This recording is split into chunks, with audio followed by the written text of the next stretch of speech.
Hello, everyone. This is Cameron Smith from TechLogix here today to go through another 15 to 20-minute webinar. This one's on using fiber for remote video distribution.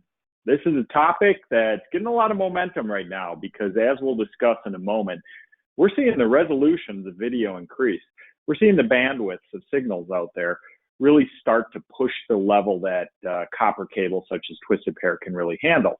And a lot of people are working with us here at TechLogix asking us, how can I future-proof my installations? How can I get these ready to move 4K signals, 8K signals, and beyond?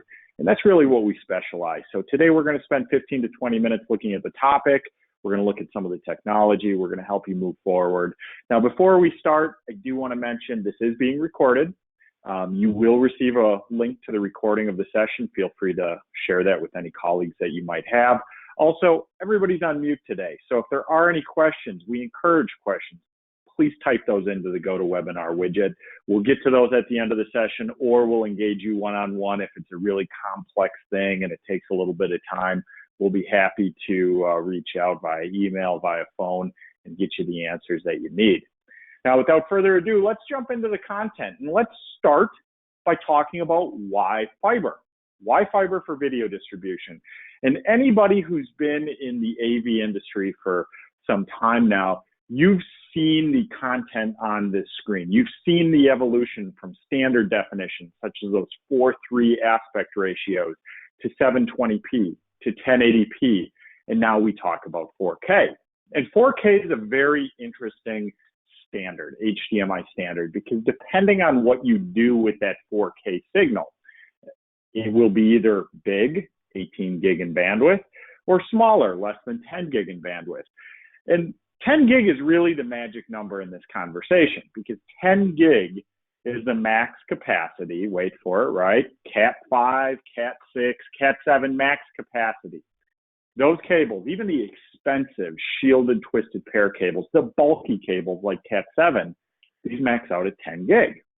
Now, as most people know, if you've done AV for any time, you know that if we're enabling HDR, if we're dealing with a 444 color space, depending on what we're doing with that HDMI stream, that 4K HDMI stream, we can easily expand and get our signals above that 10 gig threshold. In fact, this is why some manufacturers are talking about 18 gig HDMI, 18 gig 4K. We call it different things. Sometimes we call it 4K 60 frames per second, 444 color space. But the punchline here is, depending on what you're doing with your signal, 4K signals exceed the max capacity of twisted pair cabling, such as Cat 5, Cat 6, and Cat 7. Now, this is not to say we can't send those signals over twisted pair. We can. And I know a lot of folks on this call today, on this webinar, they're thinking, well, hey, wait a minute. I just used my HDBaseT extender to push a 4K signal over twisted pair, so what gives? And the answer is we can, but we have to compress the signal. And the compression algorithms we use in extenders, well, they work pretty well, but you're going to see some latency. You will see some issues potentially with the image, and usually it's evident in things like color banding when we look at an image with a lot of gradients. But it's possible. But then we turn the conversation to 8K, and 8K is a very real thing. 8K peripherals, we're seeing 8K displays, we're seeing 8K projectors, we're seeing all of these 8K devices now hitting the market. And actually, if you followed this, today, April 2020, depending on when you're watching this webinar, right? Today's April 2020. We've seen the prices actually become quite affordable on this 8K equipment. And it's driving the consumer adoption of 8K displays. And 8K goes up to 48 gig. And we cannot compress a 48 gig signal effectively down below 10 gig to get it onto a twisted pair cable. We're talking about 200 and 300 to 1 compression algorithms that will completely destroy the integrity of the signal. It's too big. So as we start to see the adoption of 8K displays, well, we have an issue. Now, undoubtedly, this content in this webinar, these slides come from larger trainings that we tend to offer here at TechLogix, and I encourage you to visit our website, watch some different recordings, take some different training videos that we have. But when we do this session, and we do this session live quite a bit, often we'll get asked the question, well, great, I see the 8K displays out there, but what about content?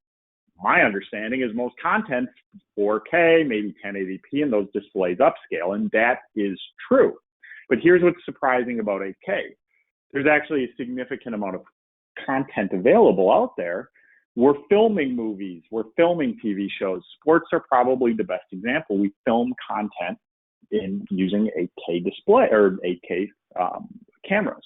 And the reason we do that is because we have the pixel density to grab different parts of the image. So for example, if you've watched a sporting event on TV recently and you've seen an instant replay where we zoom in on the goal line, maybe the batter's box, the net, whatever it may be, we have that available to us not because of telephoto lenses, but because we have pixel density and we can grab parts of the image. This is part of that 8K conversation. We have content. The problem is it's not typically broadcast to the home. And this is where 8K gets very interesting, because it's the first standard that we're seeing shift from traditional broadcast to streaming. And anybody who's been doing audiovisual installations, especially in the consumer world, in the home, right, CI, custom installation, you know that increasingly we're seeing the set-top box being replaced by the media player, such as Apple TV, such as Roku, such as smart TVs. And this is all part of the industry, the telecom industry, the ISP providers switching from content delivery via broadcast, a traditional coax, or maybe the network cable coming, the copper-based network cable coming into your home, to all streaming. And this is where fiber plays an important role. So while we talk about video distribution, we also shouldn't lose sight of the fact that this video is taking a toll on the network, right? If we're streaming Netflix, if we're streaming Disney Plus, or whatever the platform that our consumers, our customers use to drive content, well, we have to take into account the network, because a lot of the video delivery, think about even this webinar, or if you're watching this recorded, you're taking in video via the network. And it's very important that when we look at the average business today, the average consumer house, right, video distribution is coming via the network at increasing rates. And we also have to realize that there's a lot of other things hitting this network. So if we look at the average U.S. middle-class home, 2018, we saw 23 web-connected devices. That's average. That's the average middle-class home. Most of us on this call today, we speak to affluent customers, fairly affluent customers. This year, 2020, that number is expected to eclipse 50 connected devices. What used to be just the PC, the phone, maybe the tablet. Well, it's everything today. Our watches, our appliances, our sprinkler systems, our security cameras. So we have to take this all into account. So let's talk about some applications. Let's look at some of the technology specifically. And while it's not directly associated with video distribution over fiber, it is very important because so much of the video is going via the network that we make sure we wire the Demarc properly. So if we're streaming video content, if we're streaming audio content, we're wiring the right type of fiber for the right type of application. And this is an area that a lot of people have issues with. They pull the wrong type of fiber. And I would encourage you to take one of our bigger sessions to learn about the difference between single mode fiber and multi-mode fiber and the different connectors involved. We have all of that information online. It's hard to cover all of that in a 15 to 20-minute webinar, but here's the punchline. Anything before the modem has to be single mode fiber.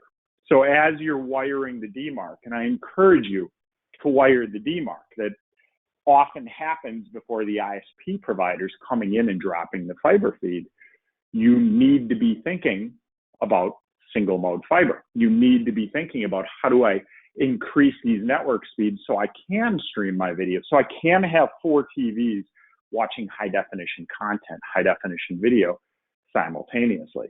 That's part of this conversation, and you need to pull single mode fiber to the Demarc. Now, IP-based video, streaming video, AV over IP systems. So any video content that's using a network protocol, we're seeing this increasingly in both commercial and residential applications. And once you get past that modem, we can start to think about single mode and multi-mode fiber. It really expands our ability to wire with different types of infrastructures. Single mode fiber, this is where we can take our signals long distances. And when I say long in a fiber world, I mean miles. Multi-mode, well, that's our short distance fiber. That's the distances that are going to max out around 1,000 feet, which is still a lot more than twisted pair, which max out at 100 meters or 330 feet. Multi-mode maxes out typically around 1,000 feet, 300 meters. Now here's the reality. Most streaming devices will not have a fiber port on them. They won't. We're just not seeing that yet in our consumer and our pro technology. Even the video distribution devices, even the devices that rely on 4K content, 8K content, these still have RJ45 ports. These have traditional HDMI or DisplayPort ports. So what are we supposed to do? And this is where the media converter will become your best friend. The media converter takes an electrical signal, such as twisted pair, RJ45, and converts it to an optical signal, such as fiber. This allows us to take those security cameras that have video that they're capturing, the media player with a network, a traditional RJ45 network connection.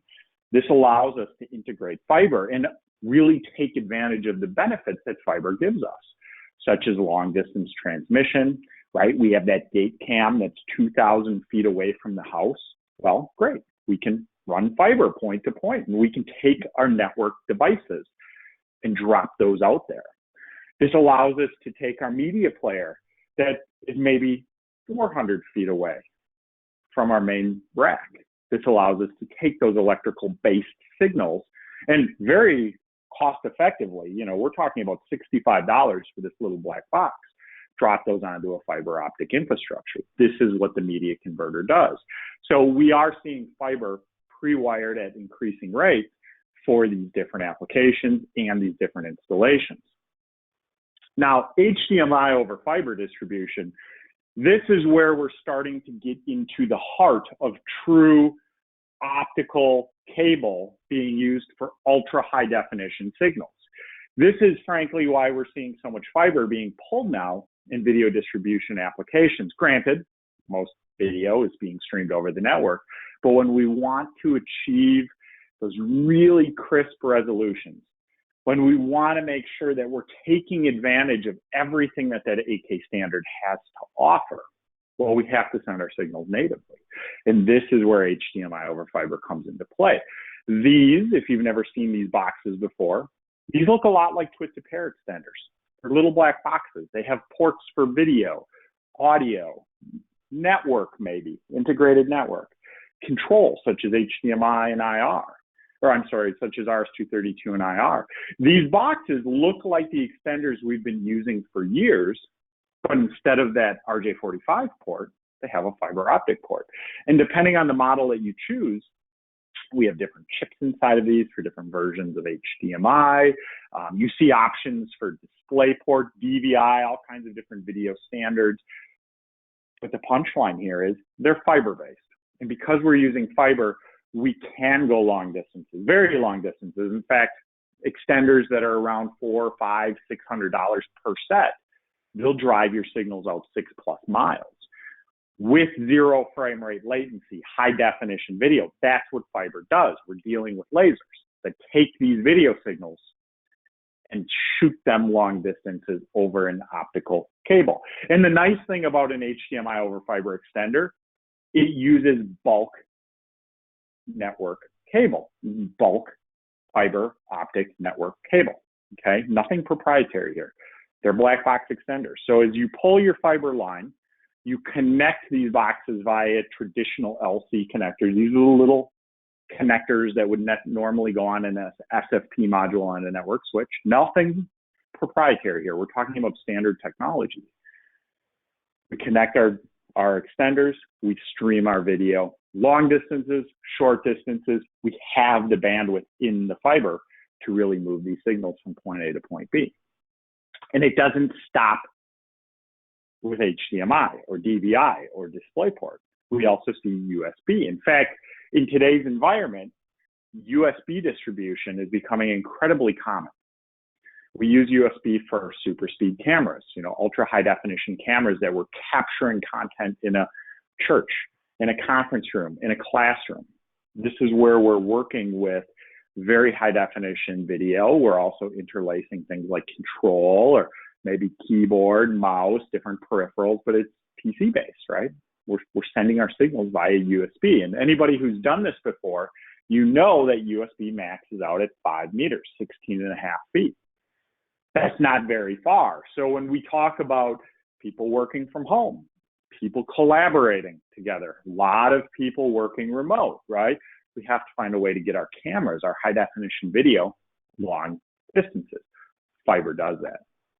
And these extenders, much like the HDMI or DVI or DisplayPort extenders, they're black boxes. They have fiber ports. Just in this case, we're using our video over USB. So there's a lot of different options out there.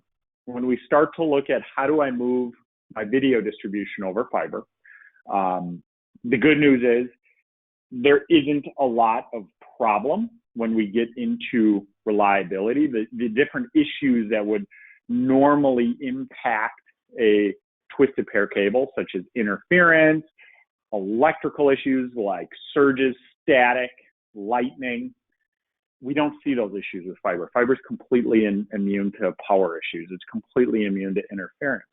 Fiber is an incredibly reliable standard, an incredibly reliable camera or cable. And now we can use it for our cameras, our video distribution, our different peripheral devices. And really ultimately, as we're seeing those video standards go from 4K to 8K, and oh, by the way, the 12K and 16K standards, the VISA resolutions have been released. We're seeing those this year in 2020. We start to turn our attention over to fiber because frankly, we have to. So with that, I would like to take any questions if there are any out there. I see one that just came in from Andrew, who's on the call today, asking about different resolutions. And here's the good news. When we're talking about video distribution, using fiber for video distribution, the resolutions in today's technology really follow the HDMI standard. So you can get products that are fully uncompressed that do 4K HDR, that can do they even support the bandwidth from 8K once the HDMI 2.1 chips are readily available in the consumer market. The problem isn't the bandwidth in the fiber optics. It's not even the bandwidth in the extenders. They support all that bandwidth. They have optical engines that can handle all of that.